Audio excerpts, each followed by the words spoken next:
Connaissiez-vous Cholet avant de venir en France? Ah non.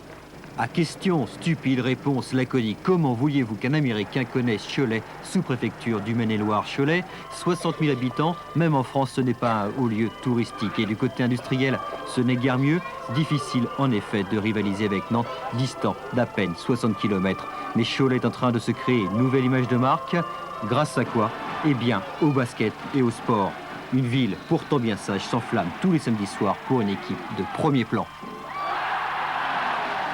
Il y a un effet certain, c'est l'effet médiatique, communication, la ville est connue.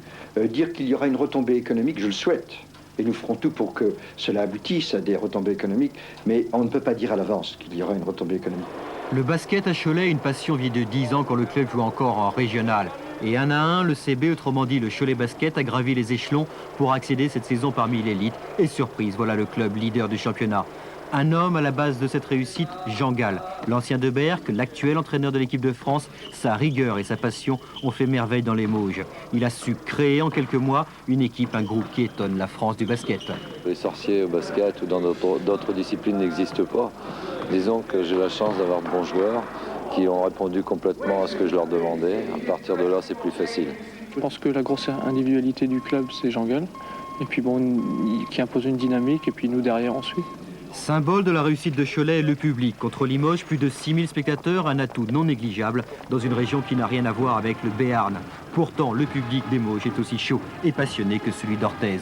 Et dans les caisses du club, ça se ressent. Le budget est à 50% assuré par les spectateurs. Les subventions et les sponsoring financent l'autre moitié. En tout, 8 millions de francs. Mais sérieusement, Président, la réussite de Cholet, c'est pas normal quand même. C'est pas normal? C'est pas moi qu'il faut dire ça, parce que on a préparé le coup, je le disais tout à l'heure, depuis longtemps. Bon, ce qui est peut-être pas normal, c'est notre place actuelle. Mais bon, bah c'est comme ça. Quand on monte régulièrement, relativement facile à assumer, les gens suivent. Si demain, maintenant qu'on est là, on perd, le public ici réagira bien, parce que je connais bien, il sera encore avec nous. Même les industriels locaux jouent le jeu, la passion existe à Cholet également hors de la salle, une passion qui pourrait apporter beaucoup à la ville. Et je peux vous dire que moi, comme parlementaire, à Paris, on ne parle plus des affaires parlementaires, on parle de Cholet Basket.